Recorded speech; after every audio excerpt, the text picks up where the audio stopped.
Just of staying on schedule, we'll get going. Good evening, everyone, and thank you so much for joining us tonight. I'm so very excited to welcome our guest speaker tonight and to have all of you join us.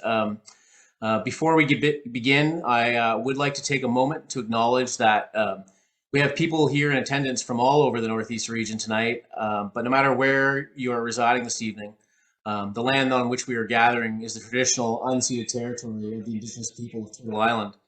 And I would respectfully recognize and acknowledge that here in Fredericton, New Brunswick, where I am, is the unceded and unsurrendered territory of the Wolastoqiyik, the people of the beautiful and bountiful river. For those of you who don't know me, my name is Trevor Dow, and I am the president of the Association of Professional Archaeologists here in New Brunswick. And on behalf of our board of directors, I'd like to welcome you all to the second talk in our 2021-2022 speaker series, the first event of 2022. Our organization was founded in 2013 to sort of represent the interests of archaeologists working here and researching here in New Brunswick. And part of our ongoing mission is to help promote and disseminate archaeological research and to facilitate archaeological education, both within the professional community and within the public whose communities we work in. And this speaker series is sort of part of our ongoing effort to meet those goals and to promote some of the amazing work being done here, not just in New Brunswick, but also in the larger Northeast region, as you'll see tonight. But we host several of these events each year, and I hope that if you enjoy the talk tonight, you'll consider coming back for future lectures. And if you'd like to stay up to date, you can follow us on Facebook or Twitter to stay up to date on what talks are coming up. But finally, before I turn things over, I would just like to acknowledge that this evening's event has also been funded in part through the Register of Professional Archaeologists Public Education and Outreach Grants. And we would like to thank the RPA for their continued support of our public education and community engagement programs. And with that, I'm going to turn it over to Catherine Patton, who will introduce our speaker for tonight. Thanks.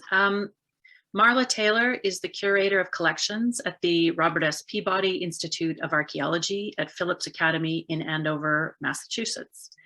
She has experience with all facets of collections management, from cataloging to conservation to repatriation. Marla currently splits her time between completing efforts to fully inventory the collection, facilitating repatriation, and overseeing access to the Peabody's collection for tribal partners, researchers, and educators. She co-founded the Indigenous Collections Care Working Group and has actively been incorporating culturally appropriate care into her practice at the Peabody Institute.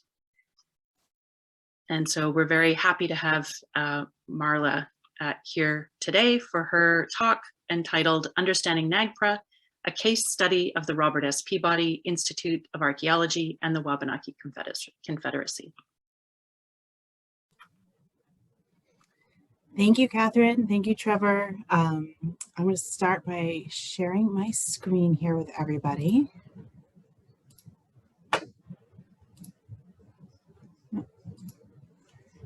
Thank you all for coming to listen to me talk today. I saw a few friendly names and faces in the audience, so thank you guys. And so, as they said, we're going to talk about basically a case study of the Robert S. Peabody Institute of Archaeology, where I work, and the Wabanaki Confederacy and our interactions in terms of NAGPRA compliance over the years. So first, I want to start with the land acknowledgement from the Peabody Institute. So we are on Native land, and we acknowledge Phillips Academy's presence on the traditional land of the Pennacook and the Pawtucket peoples, and the lands of the modern-day Abenaki, Massachusetts, Wampanoag, Wabanaki, Pokanoket, and Nipmuc nations. We honor all Indigenous people who are here now, have been here for time immemorial, and will be here in the future.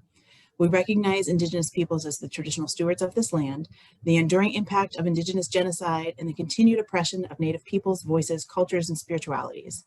By enacting this acknowledgement, we affirm our institutional commitments to honoring the land we occupy, centering Native voices, uplifting Indigenous communities, and dismantling the ongoing legacies of settler colonialism at Phillips Academy and beyond. So before we jump into things, just to orient you all a little bit, there's 3 things that you should know about the Peabody Institute. And we have a lot to talk about, so I'm going to kind of move through this a little bit quickly. So first, the institution was founded by a gift by a man named Robert S. Peabody, shocker, in 1901 to Phillips Academy in Andover, Massachusetts. And Robert Peabody was part of the Phillips Academy class of 1857, and he took up an interest in archaeology. He ultimately donated his collection of approximately 40,000 items and a large financial gift to create what is now the Peabody. There are other museums and institutions in New England with the Peabody name, one at Harvard, one at Yale, and then the Peabody Essex Museum in Salem, Massachusetts. Now, all of these institutions were founded with the same family money, but we are not related to each other beyond that.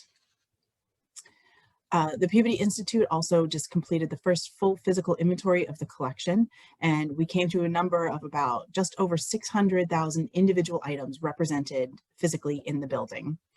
The collection is almost exclusively Native American in origin and heavily focused on the Americas, with the strongest representation from the Northeast, the Southeast, and the Southwest. And the Peabody has gone through a lot of changes over the years from 1901 until now. But where we are now is we have a dual focus on utilizing the collection to support education at Phillips Academy and beyond, as well as a commitment to repatriation and moving through decolonizing work for the collection and our educational approaches. Okay. So what is NAGPRA and how does it work? Okay, I understand that at least a large portion, or at least a portion of my audience is Canadian. So we're going to kind of work through this American law so you guys can understand what it's actually like. So the Native American Graves Protection and Repatriation Act, which is NAGPRA, was enacted in 1990 to outline a requirement and process for museums and federal agencies to return certain Native American cultural items, human remains, which I'm going to call ancestral remains or ancestors as we move through this, but human remains is the legal term, funerary objects, sacred objects, and objects of cultural patrimony to lineal descendants, culturally affiliated Indian tribes, or Native Hawaiian organizations. It is an important piece of civil rights legislation. It was meant to balance the interests of tribal communities, museums, archaeologists, and other scientists. It isn't entirely successful in that, but it has been an impactful piece of legislation. So before we get into how the law works, I'm going to define some important terms for you that are going to come up in our conversation later. And these definitions that you see on the screen are taken right out of the NAGPRA statute. This is from how the National NAGPRA website defines them.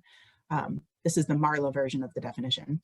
But associated funerary objects are items that were placed with ancestral remains at the time of death or later, and those ancestral remains are or were in the presence of a museum.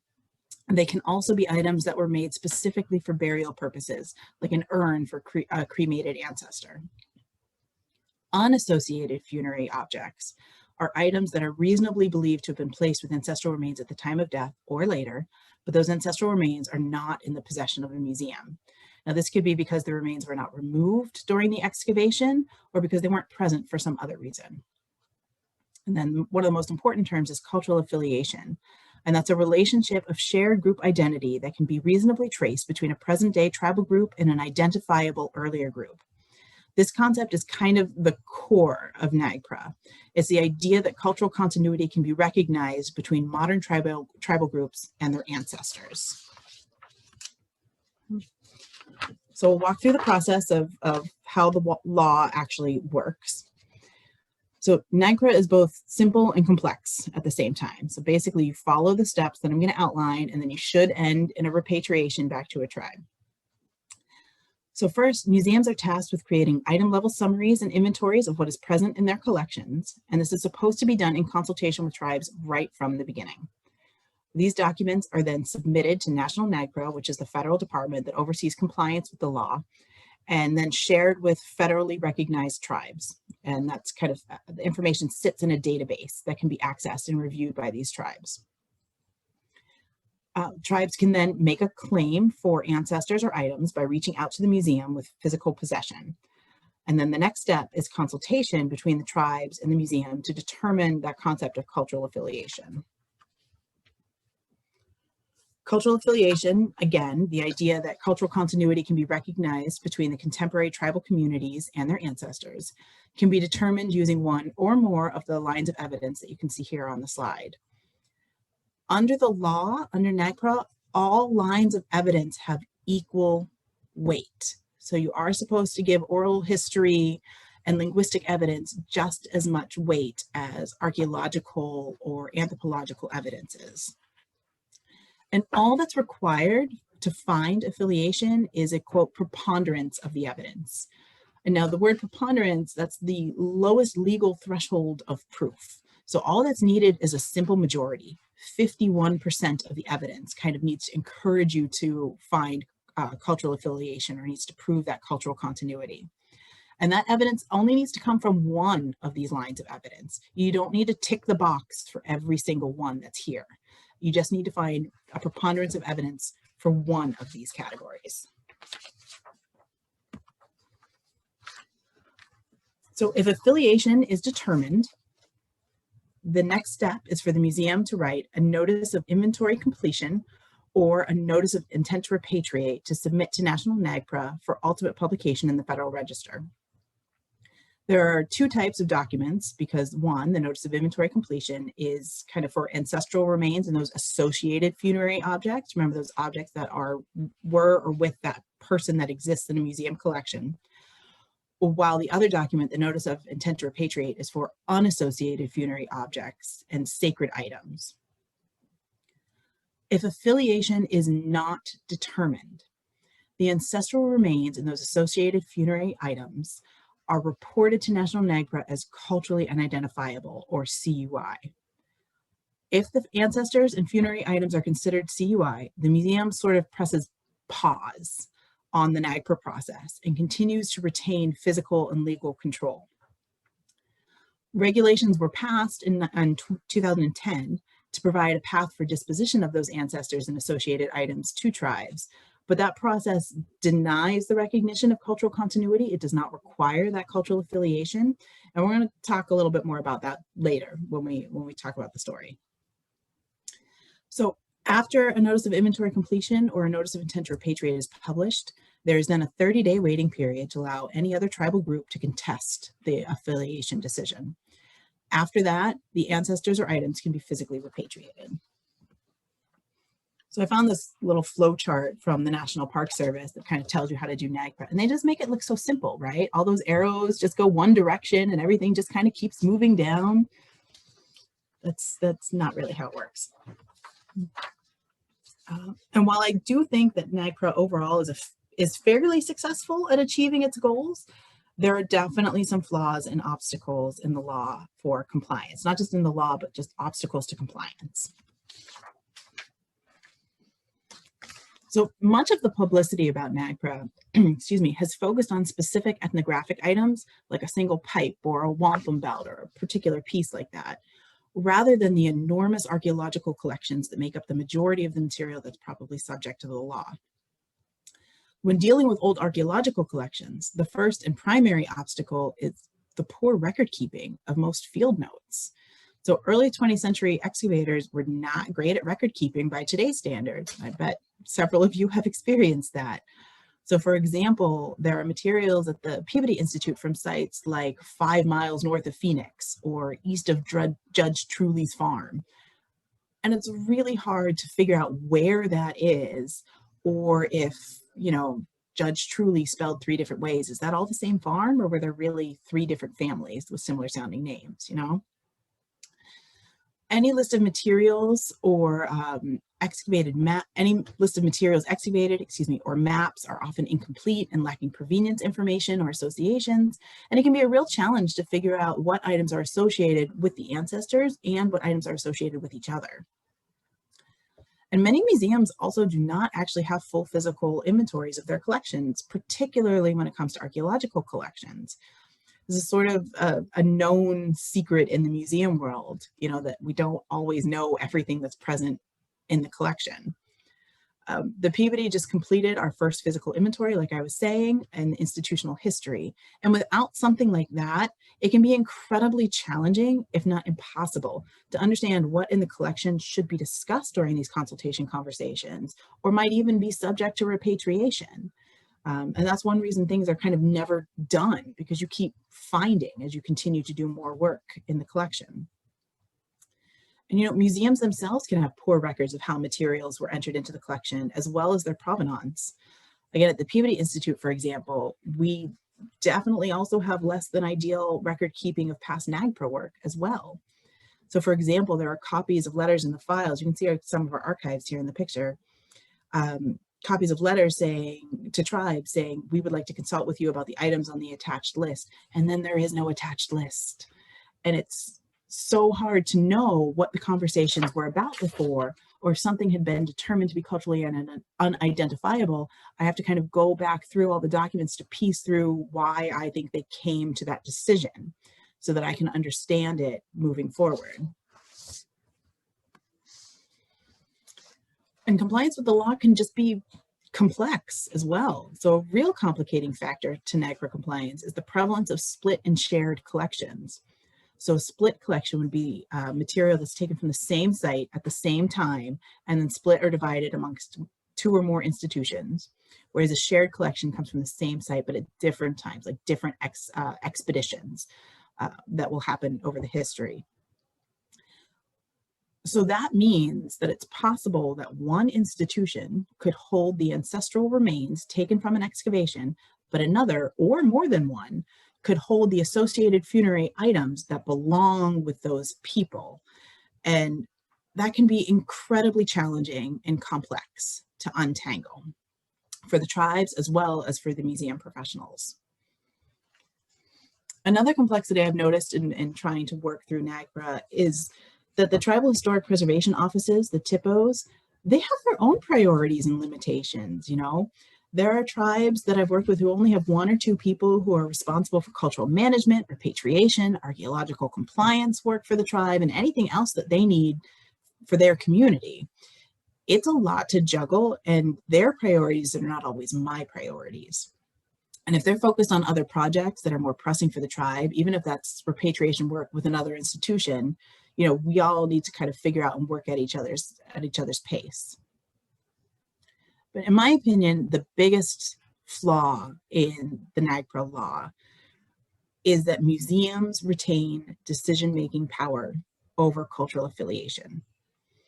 All that potential evidence that we talked about on an earlier slide for cultural affiliation can be presented by the tribe, or the museum can do some research on their own, but it's the museum itself that gets to decide if that evidence meets the 51% preponderance threshold. And it seems to me that NAGPRA was an attempt to really balance the power dynamic between museums and the tribes, but this one incredibly important aspect leaves the real power in the hands of museums who have possessions of the ancestors and the items. And this power can be abused, whether it's conscious or not.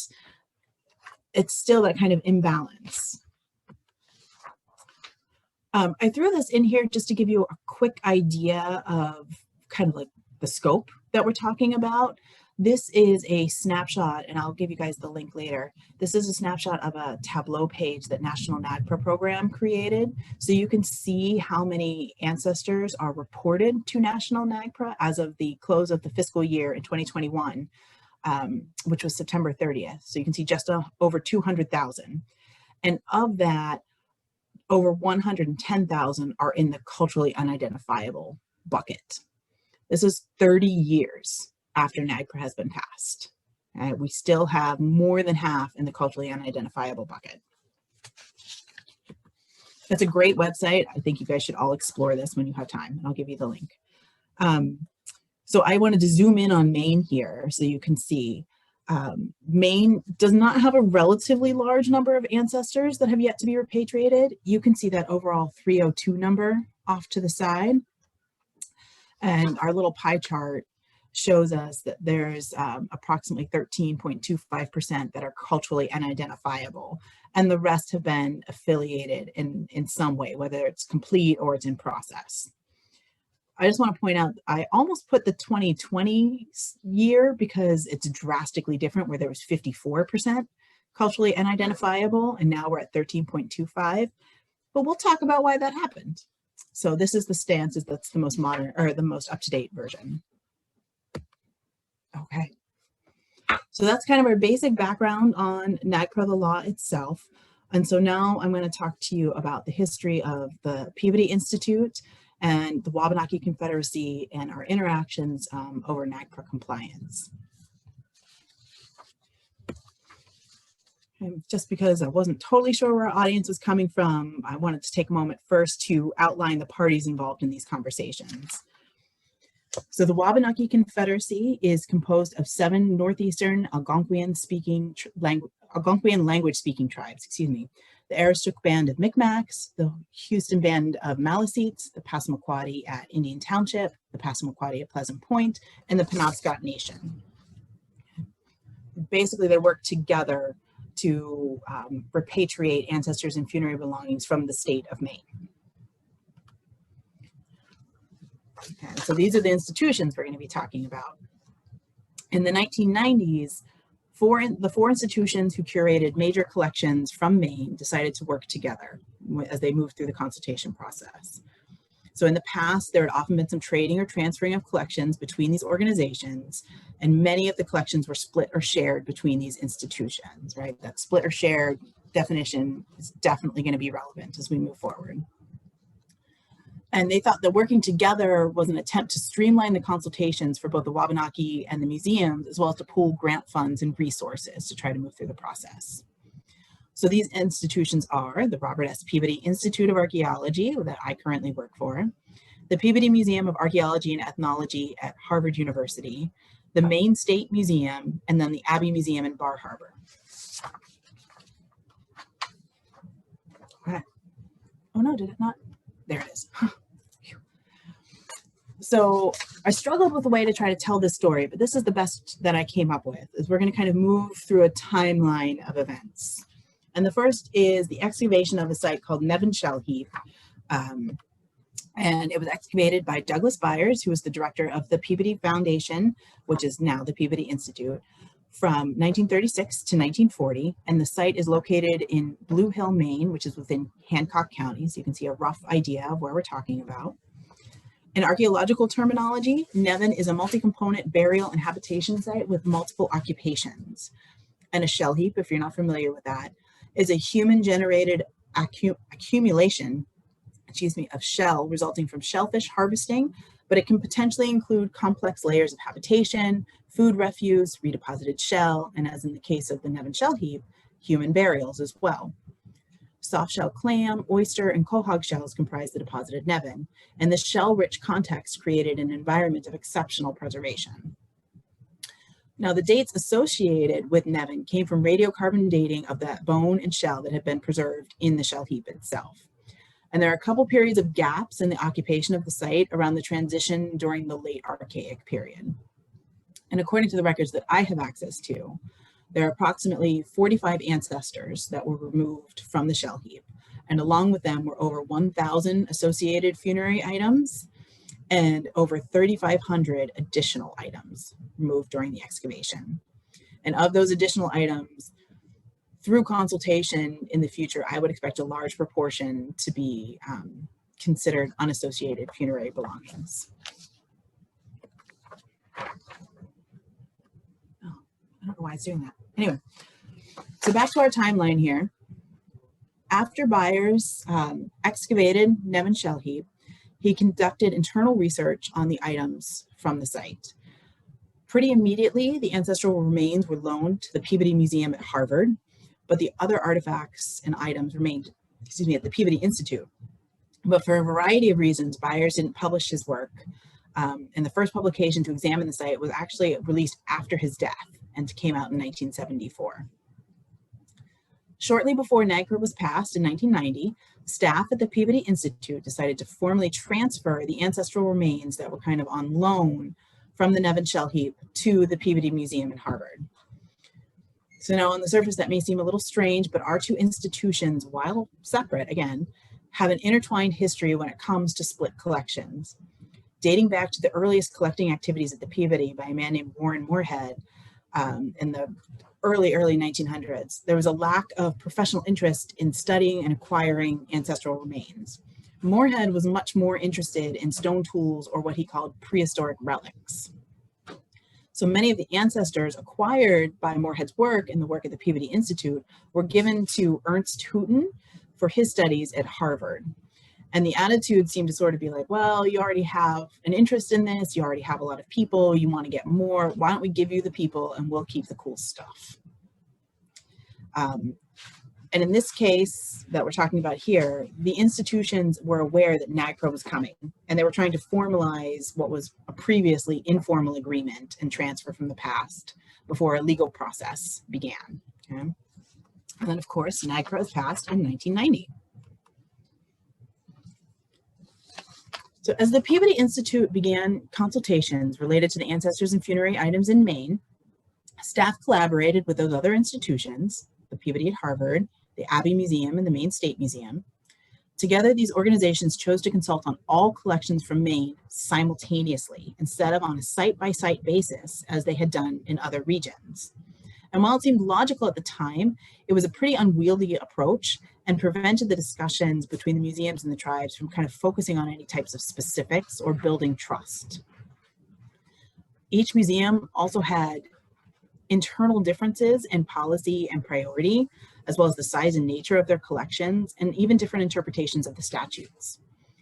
The intentions to create a united and collaborative front was actually a double-edged sword, I think. And there was peer pressure for consistency and that kind of desire to present a unified front. So another thing that kind of happened at the start of NAGPRA implementation in Maine was, as an effort to assist museums and agencies in making a cultural affiliation determination, the Maine State Historic Preservation Office, the SHPO, shared guidelines regarding temporal and geographic boundaries for affiliation. And the guidelines were based largely on archaeological evidence. Remember, those multiple lines of evidence are all supposed to be equal, and drew a line at 1,000 years before present. So the SHPO's recommendations pretty much flat out said that any ancestors or funerary belongings older than that date, by their understanding and interpretation, were too far removed from contemporary Wabanaki tribes to justify cultural affiliation. The Peabody Institute staff, and presumably the staff of the other museums, I can't speak for them, viewed the SHPO guidelines as a starting point for consultation. And the Wabanaki perceived that the museums were using that information to predetermine the cultural affiliation decisions. And it's not hard to understand why that conversation point became contentious pretty quickly. And in addition to that conflict, again, I'm presuming that some of you are familiar with Maine archaeology, that one of the central questions in Maine's archaeological record is the relationship between the end of the late Archaic Moorhead phase, which is about 6,000 to 3,800 years before present, and the beginning of what's called the Susquehanna tradition, which started about 3,600 years before present, and as well as the subsequent transition again to the ceramic period. And the question of whether these transitions represent population replacement or simply new people arriving in the area has been the focus of debate and scholarship for years. And some of the archaeologists who were involved in these consultations were deeply professionally vested in those debates. They would then point to those gaps in occupation as evidence of cultural discontinuity, or at least a lack of evidence of cultural consistency over the centuries. Again, with a strong emphasis on that archaeological line of evidence. So by 2005, approximately 90% of the ancestral remains and funerary items from Maine that were housed at the Peabody Institute had been culturally affiliated and repatriated to the Wabanaki. Only 2 sites were categorized as that culturally unidentifiable, okay? And that was the Nevin Shell Heap and another site called the McCain site in Penobscot County. As you can imagine, this decision didn't go down well. And the positive relationships that had been formed in the early consultations soured through the conversations about Nevin. It seemed to have sort of solidified into an us versus them dynamic between the Wabanaki and the New England museums. And who knows what opportunities for collaboration were lost through this decision.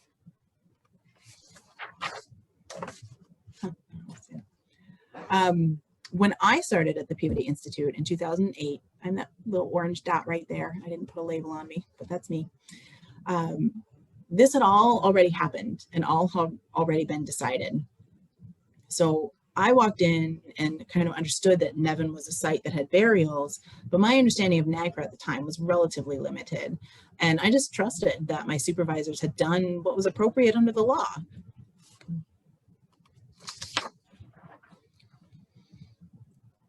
So that while I was at the Peabody, I was trying to figure out why this one site kept getting a lot of conversation. And the excavation of Nevin itself was always presented to me and visitors as a pivotal point in the history and science of archaeology.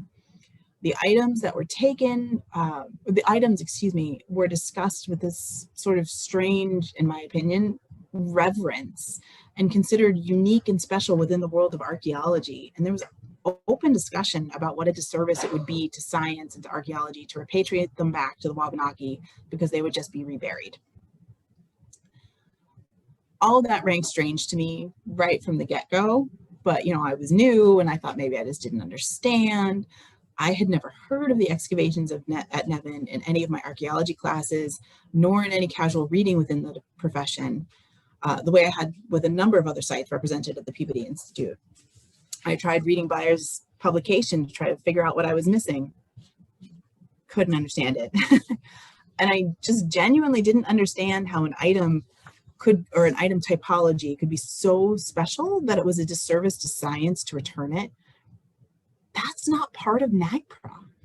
And what happens to it after it gets repatriated is not something you need to consider under the law. And I didn't understand why that should, what happens to it after it got repatriated. Why should that matter? But these things matter to the people who were in charge of decision-making about cultural affiliation, because again, the museums get to make that choice. Moving down our timeline here, keeping an eye on the time. In 2009, National NAGPRA announced that they were going to be issuing regulations to add procedures for the disposition of culturally unidentifiable ancestral remains. So these new regulations would require renewed consultation on ancestors and belongings that were flagged as CUI, and then provided a legal pathway for museums to repatriate those ancestral remains. But the regulations gave the museums the option to return funerary items associated with those ancestors. The then director at the Peabody, who had been involved in the earlier consultations, immediately inferred that Nevin was going to become a contentious conversation again, and began to prepare for the implementation of the regulations in 2012, worked on internal policy statements and tried to sort of prepare for this.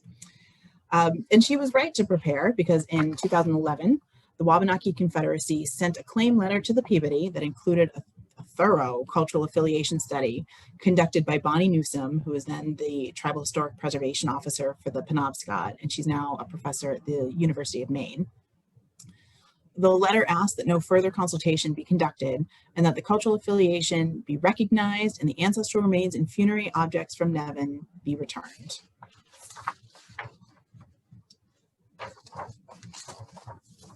This is where it got a little tricky, right? Because the Peabody Institute only had the associated funerary belongings, not the ancestors from Nevin, returning the AFOs, those associated funerary belongings, was not required unless the Peabody Museum at Harvard, who had the ancestors, culturally affiliated those ancestors housed at their institution.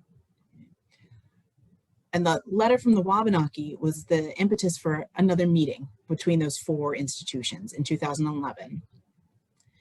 That conversation wasn't great.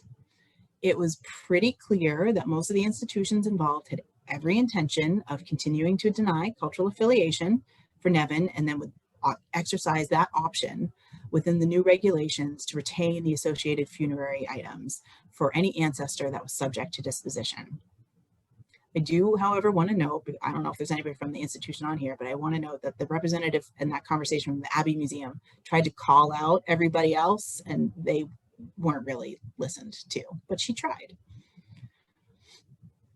And so this this just seemed strange to me at the time. You know, I was a collections assistant. I wasn't doing NAGPRA compliance, but I was watching the people around me, my superiors, who I presume knew more and had more experience, finding ways to not repatriate something. And it was just weird. It was just strange. It was not what I expected to see.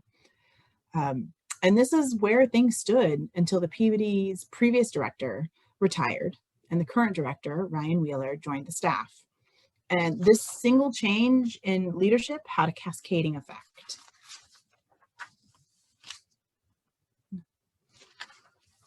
So Ryan is our next little orange dot on our timeline. And when he came to the Peabody, he was given these policy documents that the previous director had written, and he was given like a briefing on Nevin because they were concerned that Nevin was going to be repatriated, and they wanted him to understand why it shouldn't be culturally affiliated. That was my impression of it.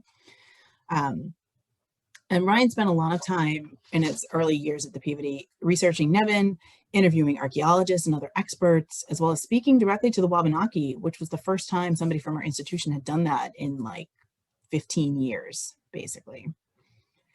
And in a dramatic break from previous practices, in 2015, the Peabody Institute recognized the cultural affiliation of the funerary items from Nevin that were at our institution and then returned them to the Wabanaki.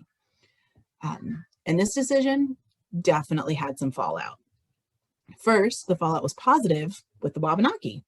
So we have continued to work with the Repatriation Committee and are currently working on a notice of inventory completion to affiliate and return all remaining ancestors and associated funerary items from Maine. That's actually the very first thing I'm doing tomorrow morning is I have to sign the document to approve it for publication in the Federal Register. So it's about to happen. And we're also collaborating on a plan to address the large numbers of unassociated funerary items at the Peabody Institute. Warren Moorhead, who I referenced earlier, really liked to go into graveyards, and I really don't like him for that. But I'm hoping that these transfers can be completed to the Wabanaki by the end of 2022. The second fallout from this decision is that because the Peabody Museum at Harvard was in possession of most of the ancestral remains, the Peabody Institute's decision to affiliate the funerary items belonging to those particular individuals at the Peabody Harvard put some pressure on them. And that was not well received by representatives of that institution. And in my opinion, sort of broke the working relationship that had existed for several years between our two museums. I do, however, want to point out the reason the change happened in that graph for Maine ancestors is that in August of 2021, the Peabody Museum at Harvard did repatriate ancestors from Nevin in their possession under those CUI regulations, along with dozens of other ancestors from Maine. So this means that they still did not recognize the cultural continuity and ties between the people of Nevin and the modern Wabanaki, but they did transfer physical control to the Wabanaki for repatriation. And the single document, their notice of inventory completion, covered 111 ancestors, approximately 1/3 of the total ancestors removed from the state of Maine.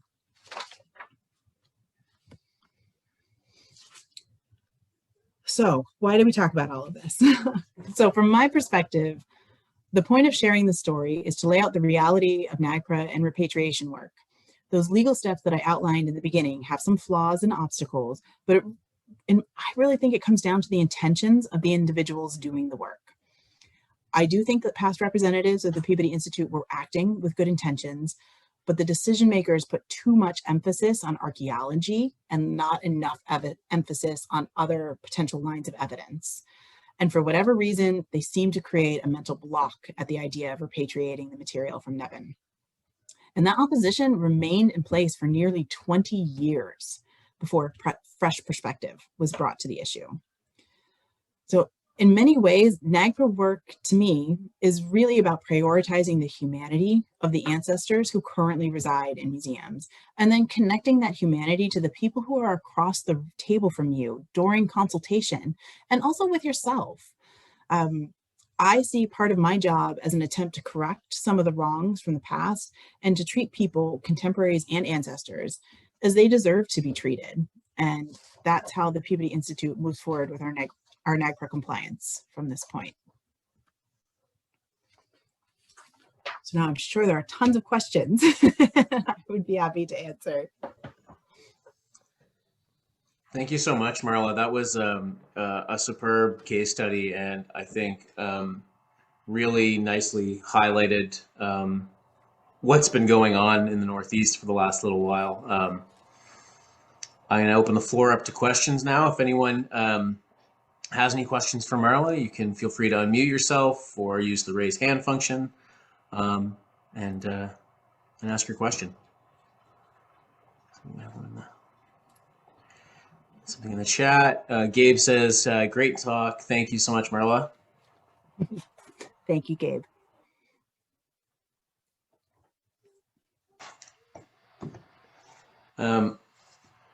Yeah, Ken just said a really fantastic case study. Thanks. I guess I had a question that I was thinking about as you were speaking.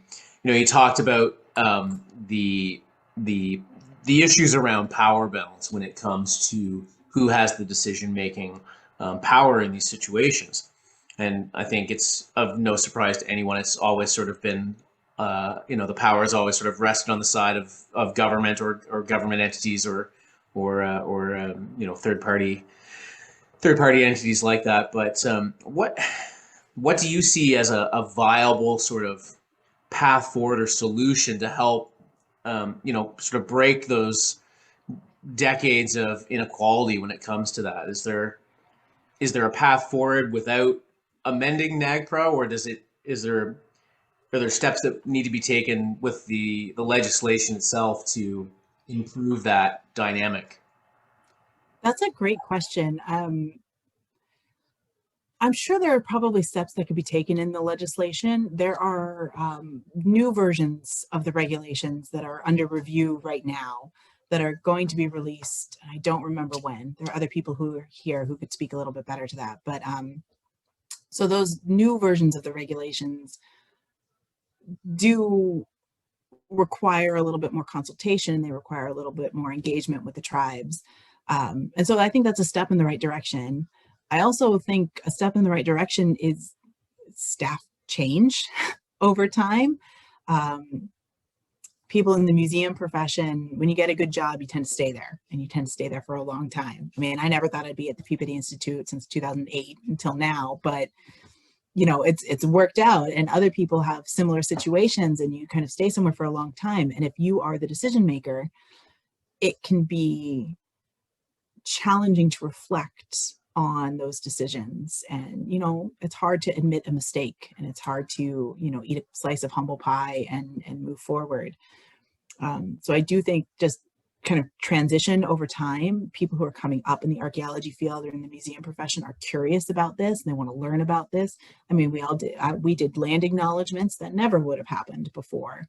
And sort of being aware of the indigenous voices that need to be represented when you're telling somebody else's story, in museums for exhibition, for collections handling, which is another thing I care very much about, but that carries through repatriation. It needs to be a through line through all of it. And I don't know if the law can change that, but I think attitudes can change over time. Yeah, no, that's a great response. Yeah, I think we're seeing a shift in museums, especially, and we had last year we had Bonnie Newsom from Maine come to speak about sort of changes in collections and better reflecting descendant communities and things like that in the museum exhibits themselves. So I think it's an important discussion, and I think it's refreshing to see such an honest reflection about past practices within an institution like that. I think it's important that we all all sort of reflect that way in the ways that our own institutions have sort of helped perpetuate this ongoing issue within our discipline. But yeah, Catherine, I see you got your hand up. Do you want to ask a question?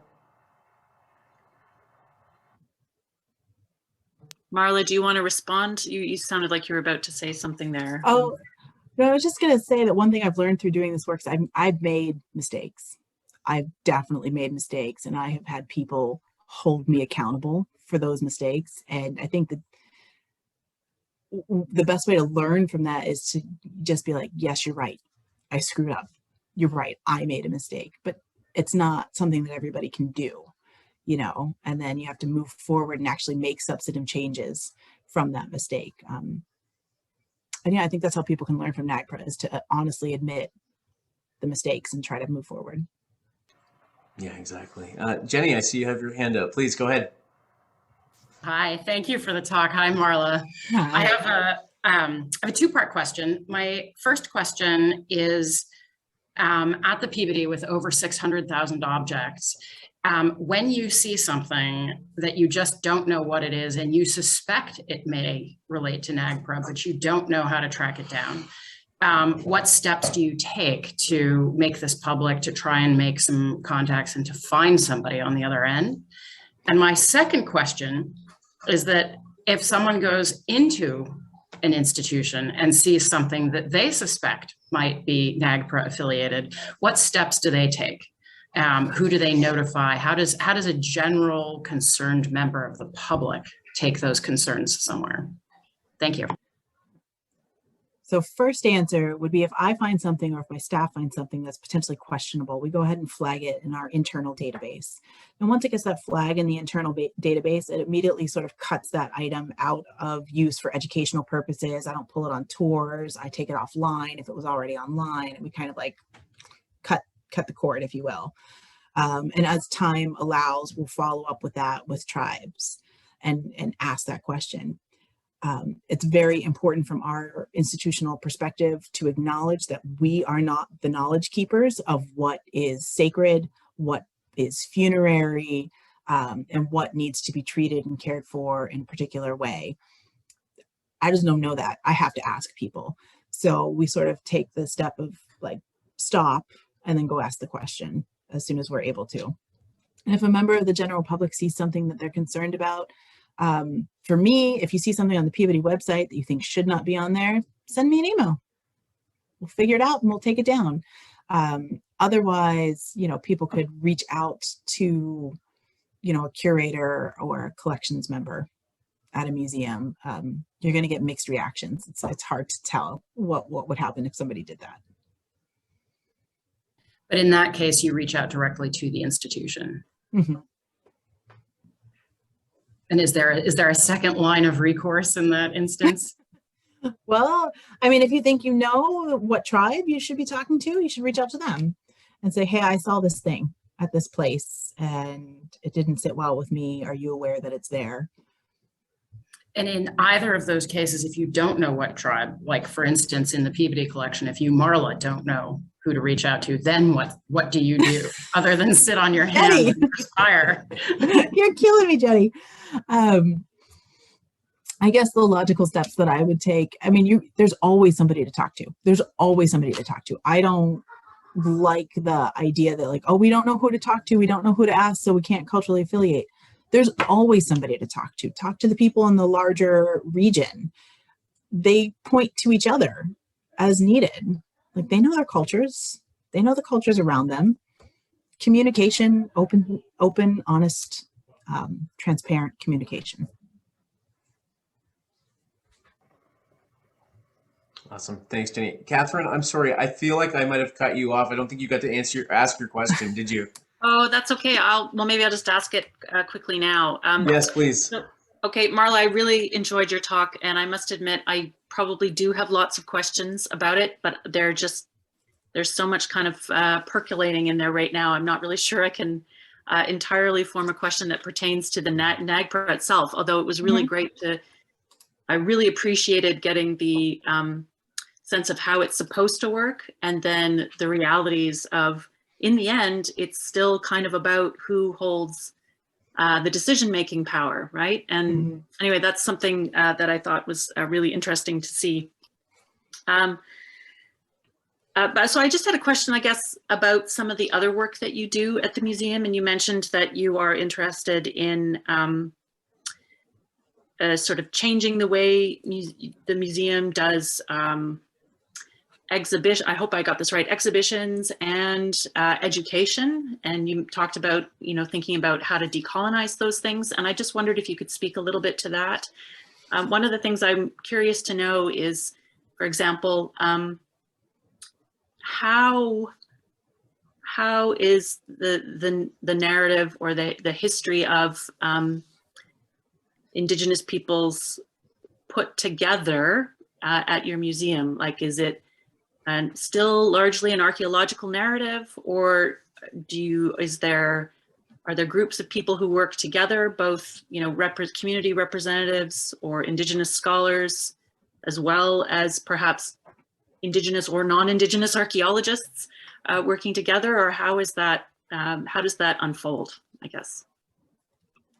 That's a really great question that we tried to tackle as an institution kind of head on. So those of you who are here who have been to the Peabody in person know that we don't have any exhibitions. So that's why our name is now the Peabody Institute as opposed to the Robert S. Peabody Museum. We made a conscious choice to take the word museum out of the name because museum obviously has the connotation of changing constant exhibitions, of all those school groups, of lots of public outreach. And not that we don't want to do those things, but there was an internal recognition that we don't have the knowledge, we don't have the resources, the space, or the time with our limited institution to do exhibitions the way they need to be done, to tell the stories the way they need to be told. Because again, we don't, I'm a white girl, I don't get to tell somebody else's history without their input, or I don't feel comfortable doing that, I should say.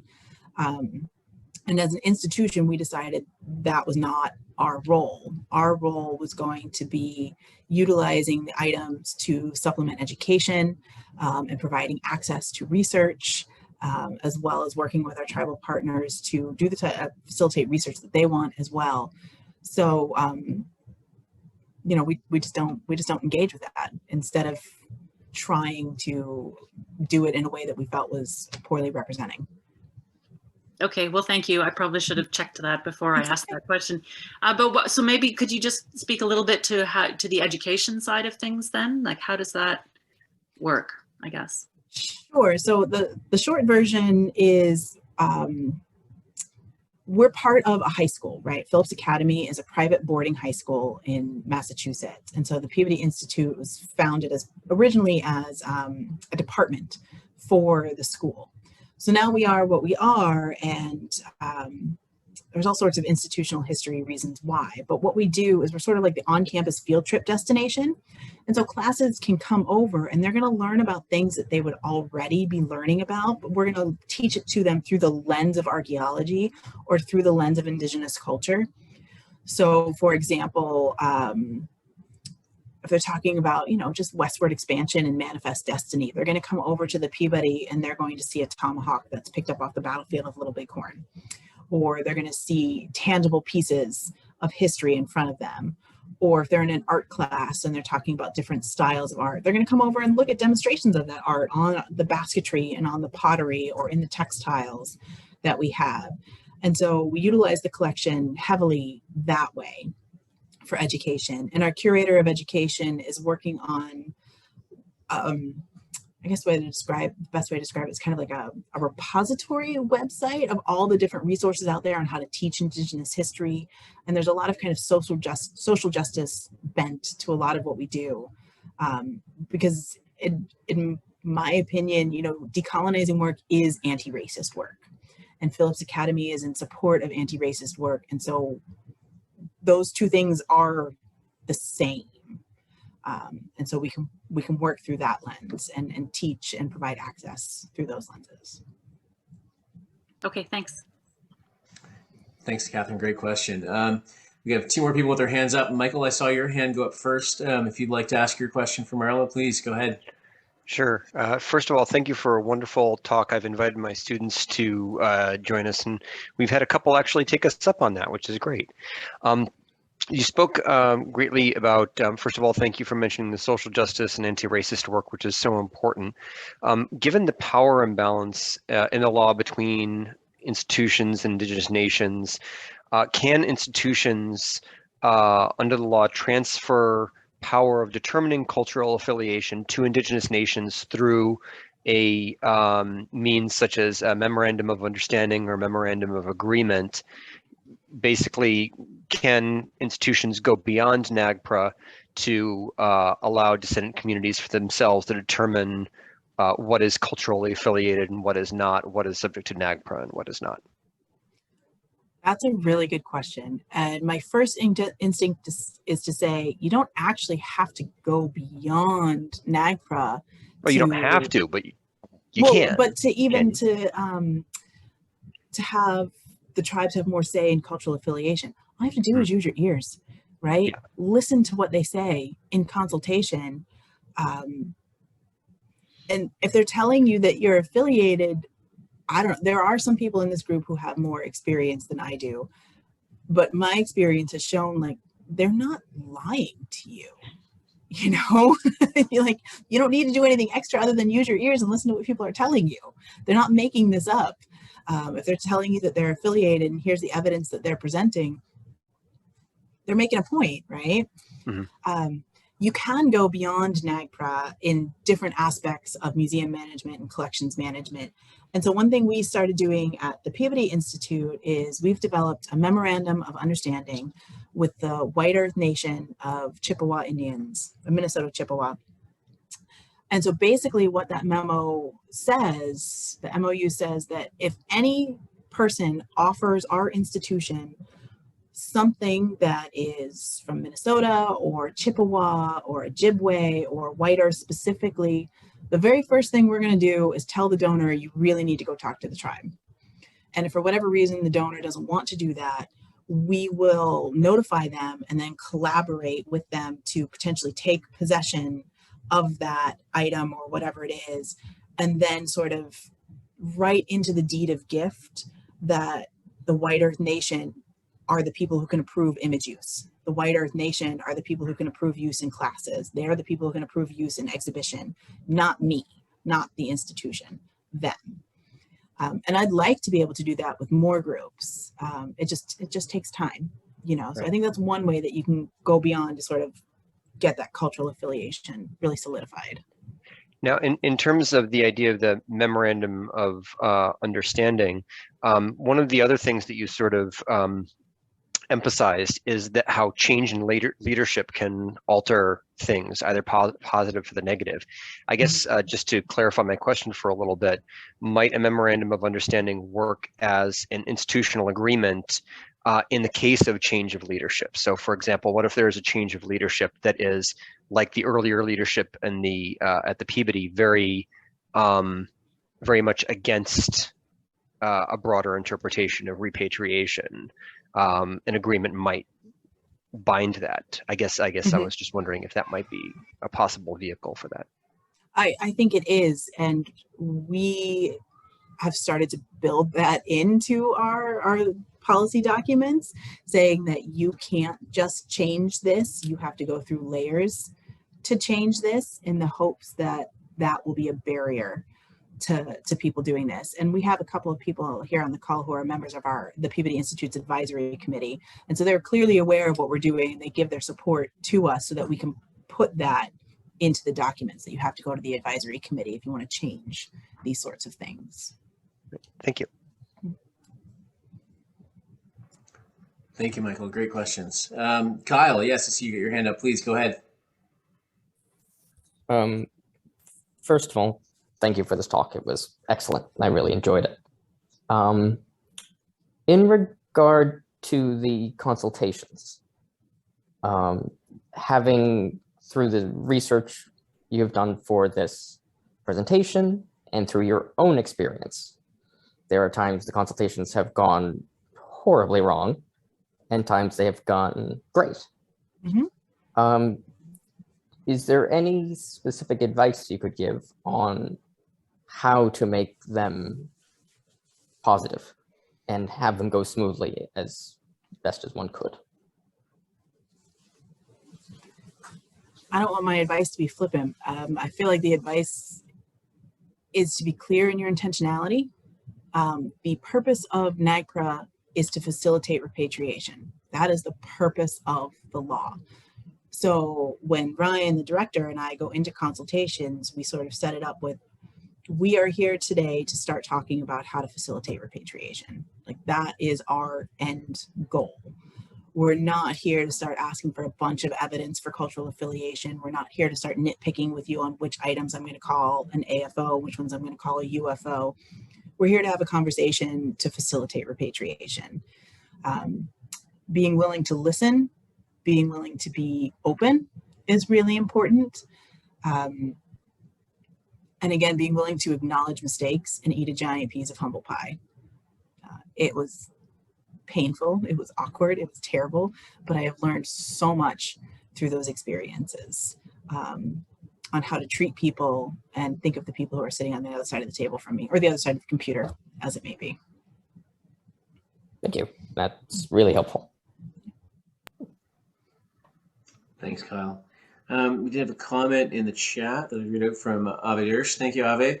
Definitely the law on who has the final say on cultural affiliation needs to change. But in the meantime, a board of museum experts and cultural experts from communities could follow a consensus building model to come up with recommendations. And that would make it hard for the ultimate decision maker not to accept the board's decision, a bit of a workaround. So that makes me think of the NAGPRA review committee, which is built into the law, which is sort of like a mediator, if you will. Their findings are not legally binding, but they can make recommendations.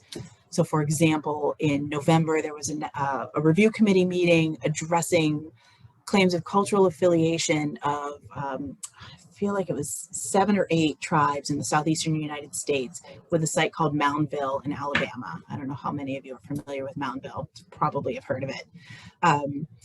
And so those tribes had been claiming cultural affiliation, and they were in sort of a dispute with the University of Alabama, who was refusing to find cultural affiliation and keeping, I'm ballparking the numbers from memory, something like 5,000 ancestors as culturally unidentifiable. But at the same time, inviting these same 7 tribes as descendants of these people to come and do all these things at our museum and have all these cultural programs. And, you know, there's all sorts of evidence that the tribes presented that, you know, there is cultural affiliation. And it was a very impactful presentation, I thought. And so then the review committee recommended that cultural affiliation be found between those groups and Moundville and the surrounding sites. So that's huge. And that's like a group of experts saying, like, we recognize this and we recommend that you do too. And that's one way to sort of address what the Commodore is saying here, that you could have a consensus building model that way. You know, it's a hurdle for people to have to climb. And I think tribes, look at what they put together for Moundville is like 100 pages of cultural affiliation evidence. They're not making this stuff up. You know, the evidence is there. I don't understand what the hurdles are. And we've had consultation with those same groups and are working towards repatriation of Moundville material ourselves. Just did that last week. Had initial consultation about it. So there is consensus out there.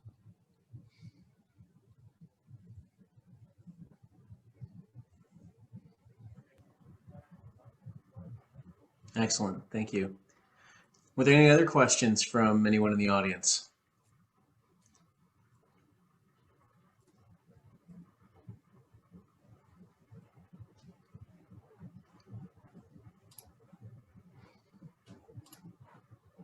All right. Well, one thing I wanted to do real quick before I go, I totally forgot to do it before. I wanted to give you the link to the Tableau site so you can explore National NAGPRA. A couple of those images I took from something called the NAGPRA Comics. It is a fantastic teaching tool, and I encourage you guys to go check those out. And I can always be reached for further questions, or if anybody wants to talk anymore, I'm going to give you my email address as well. Wonderful. Yes, Sonia. Wonderful. Well, thank you so much, Marla. And before I let everyone go, I just would like to say, on behalf of the APANB Board of Directors, I would like to thank you very much for giving not only your expertise, but your time to us tonight to talk about this important subject. And for everyone who attended, thank you so much. And also, maybe of interest to everyone, but our next public lecture is going to be on Tuesday, February 22nd. And it's entitled Expanding the Circle of Ancestral Knowledge in the Sivinitic Districts of Mi'kma'ki. And this presentation is going to be presented by Michelle Leverie from who's an associate professor of American Studies and Anthropology at the College of William and Mary, as well as her research partner, Cynthia Martin, who is a textile artist and member of the Millbrook First Nation, Hannah Martin, who's an associate of the First Peoples Group, and also another member of the Millbrook First Nation, Sarah Brooks, a craftsperson and artist, and knowledge keeper employed with the Confederacy of Mainland Mi'kmaq, and an employee of the St. Mary's University. And also the final person in that collaboration is Mallory Morin, who is the chief archaeologist for Parks Canada's Cape Breton Field Unit. So another important talk on ways that archaeologists can collaborate with First Nations and ancestral communities. And this event is going to be co-sponsored between our organization, the Nova Scotia Archaeology Society, and the University of Toronto's Archaeology Centre. So if you're interested, please keep a watch on our social media feeds for links to that. But again, that's February 22nd, and it'll be at the same time, 7 p.m. Atlantic, 6 p.m. Eastern. Thank you again, Marla, and thank you for everyone for attending. And anyone who turned in late, we are recording the session, so I can, if you send me an email or send us a message on our website or Facebook page, we'll get a link to you if you would like to see the full presentation. Thanks again, Marla, and thank you, everyone. Thank you. Thanks, Marla. That was great. Thanks, Marla. That was great. Thanks, guys. Thanks, Marla.